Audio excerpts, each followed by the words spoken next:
WhatsApp guys, welcome back to the reaction video. अभी हाल ही में न्यूज आई है कि जो आईटीपीओ कॉम्प्लेक्स है उसको रिवैम्प किया गया है और दोबारा से डिजाइन किया गया है और अभी वहां पूजा भी करी मोदी जी ने। तो देखते हैं पाकिस्तानी मीडिया का क्या रिएक्शन आया, क्योंकि टाइटल है सिडनी ओपेरा हाउस से भी बड़ा कन्वेंशन सेंटर, देख पाकिस्तान सुन। तो ओरिजिनल वीडियो का लिंक है डिस्क्रिप्शन में, चैनल में, तो प्लीज सब्सक्राइब। और यहाँ पर G20 की मीटिंग समिट भी है, वो भी होस्ट होगा।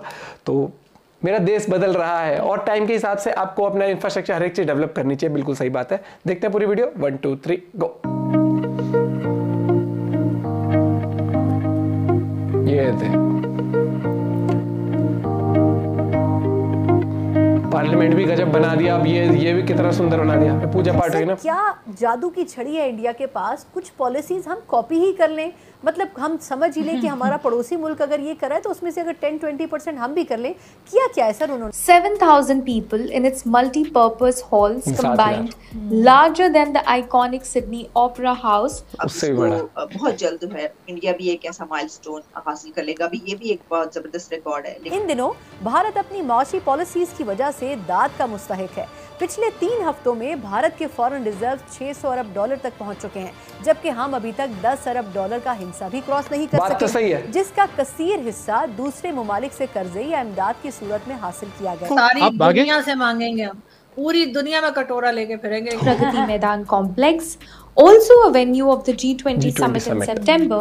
उनके पास डॉलर के ज़खायर क्यों हैं और हमारे पास क्यों नहीं है? और इसके साथ साथ ग्रीस ने बोला है कि पाकिस्तान का GSP प्लस स्टेटस हटाया जाए। इंडिया की एक रियासत की जो इकोनॉमी है वो आपसे 10 गुना बड़ी है। अब आप ज़रा सोचिए कि आज से 10 साल पहले, 2023 का साल है, 2013 में चले जाएं, 2014 में चले जाएं, भारत की एक्सपोर्ट जो थी वो 450-460 अरब हुआ करती थी। आज वो 750 अरब पे पहुंच गई। डॉलर्स की बात कर रहा हूँ। नमस्ते दोस्तों, दुनिया हिला दी है। हिंदुस्तान स्पेशल में आपका स्वागत है दोस्तों। प्रगति मैदान आईटीपीओ कॉम्प्लेक्स का प्राइम मिनिस्टर नरेंद्र मोदी आज 2 चरणों में उद्घाटन करने जा रहे हैं। हवन और पूजा के कार्यक्रम में प्राइम मिनिस्टर मोदी शिरकत कर चुके हैं। इस दौरान उन्होंने श्रमिकों का भी सम्मान किया। शाम को 6 बजे prime minister Modi ITPO complex दोबारा आएंगे, जिसके बाद इसका उद्घाटन किया जाएगा। G20 स्टैंप और सिक्का रिलीज किया जाएगा। प्राइम मिनिस्टर मोदी का भाषण 7 बजे के आसपास होगा। पीएमओ की तरफ से कहा गया है कि देश में बैठकों, सम्मेलनों और प्रदर्शनियों की मेजबानी के लिए एक विश्व स्तरीय बुनियादी ढांचा तैयार करने संबंधी प्राइम मिनिस्टर के दृष्टिकोण ने प्रगति मैदान में IECC की अवधारणा को मूर्त रूप दिया है। इस परियोजना को लगभग 2700 करोड़ रुपए की लागत से एक राष्ट्रीय परियोजना के रूप में विकसित किया गया है। सम्मेलन केंद्र के लेवल 3 पर 7,000 लोगों के बैठने की क्षमता है, जो इसे ऑस्ट्रेलिया के ऐतिहासिक सिडनी ओपेरा हाउस से बड़ा बनाता है। इन दिनों भारत अपनी माशी पॉलिसीज की वजह से दाद का मुस्तहिक है।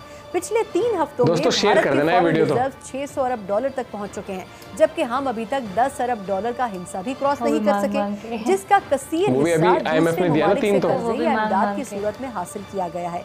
भारत के आगे निकलने की बड़ी वजह उनके फाइनेंशियल सिस्टम में की जाने वाली तब्दीलियां और सियासी इस्तेहकाम भी हैं।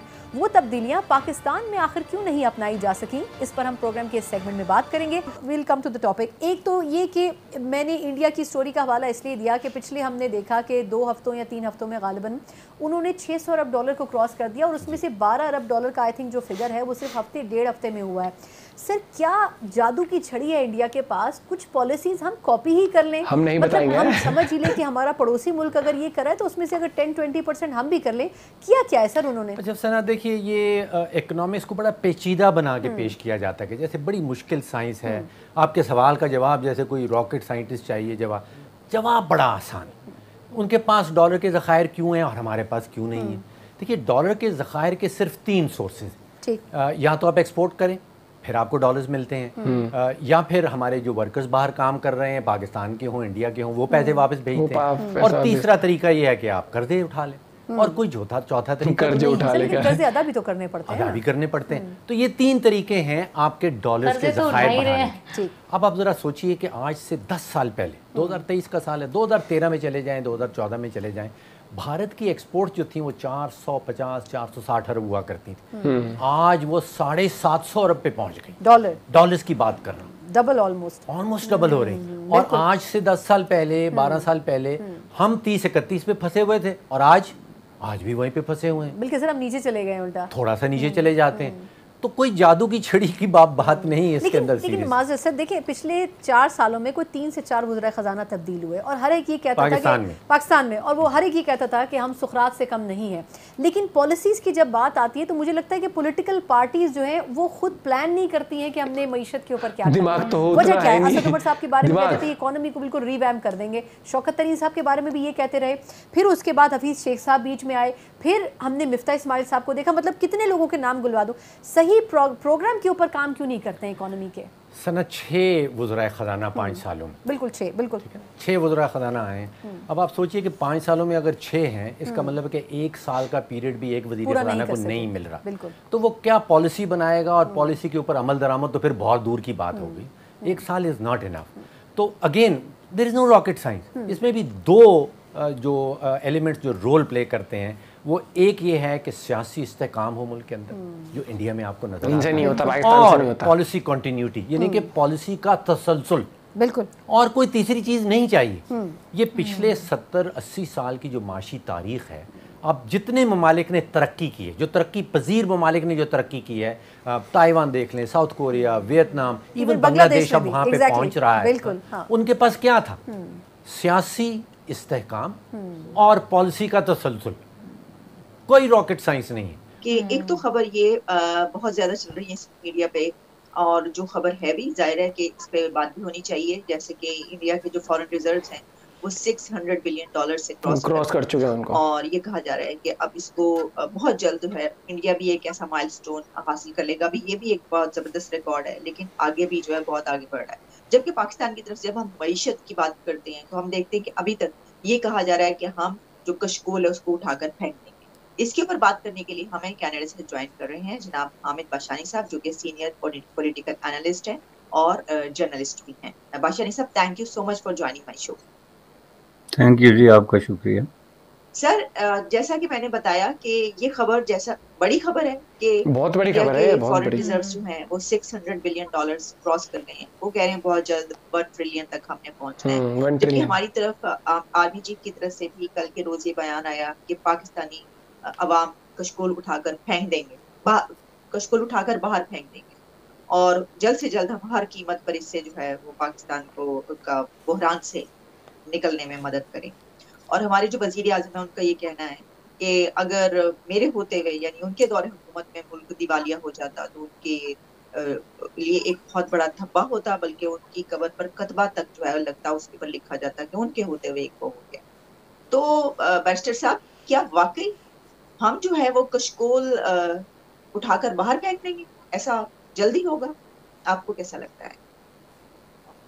देखें जी, जहाँ तक ये इस बात का ताल्लुक है कि इंडिया ने 600,000 का जो माइलस्टोन है वो क्रॉस कर दिया, तो ये ज़ाहिर है एक रिमार्केबल अचीवमेंट डेफिनेटली है, लेकिन ये खबर नहीं है, जैसा कि मैंने बहुत डिफरेंट जगहों पे ये कहा है कि खबर वो होती है जिसमें कोई नई बात हो। अब ये इंडिया के लिए कोई नई बात नहीं है। अगर आपके फॉरेन रिजर्व जो हैं वो 598,000 को क्रॉस कर गए हैं।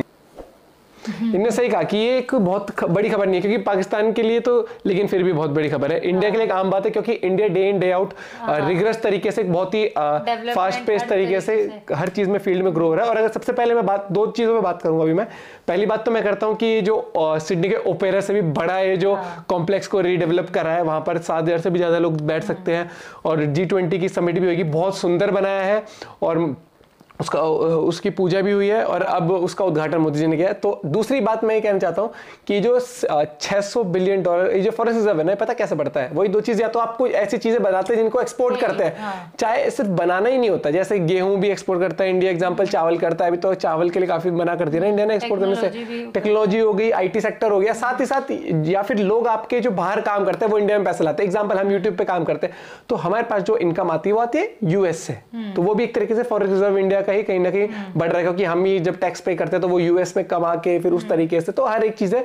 और ये चीज डिजिटल इंडिया भी बहुत कंट्रीब्यूट कर रहा है इस चीज के अंदर। और यही चीज है कि देश आगे बढ़ रहा है और इस चीज के अंदर मुझे लगता है कि बहुत गर्व होता है कि जब इंडिया में ना अब लोग जॉब करने के लिए ना ये नहीं कहते कि सरकारों पे ब्लेम करना छोड़ दिया है। जो मैच्योर लोग हो चुके हैं, पहले के लोग क्या थे, घर बैठे बैठे सरकार ने नौकरी दिला, अरे सरकार नौकरी नहीं देती, आपको एफर्ट्स डालने पड़ते हैं। आप एक फील्ड में सक्सेसफुल नहीं हो तो आप किसी और फील्ड में सक्सेसफुल हो जाते हो, लेकिन आपको एफर्ट करना पड़ता है। एग्जाम्पल, एक बंदा जो बहुत हाईली एजुकेटेड नहीं होता वो भी रास्ते निकालता है। एग्जाम्पल, कोई जोमेटो की डिलीवरी कर रहा है, तो कोई कुछ कर रहा है, कोई कॉल सेंटर में जॉब कर रहा है, कोई कुछ कर रहा है, तो आपको अपने हिसाब से, अपनी एजुकेशन के हिसाब से आपको थोड़ा सा अपॉर्चुनिटी ढूंढनी पड़ती है, और वही चीज है। बाकी ऐसे ही देश तरक्की करता रहेगा। और आपका क्या पॉइंट ऑफ व्यू इस बारे में जरूर बताइएगा। Bye bye, take care.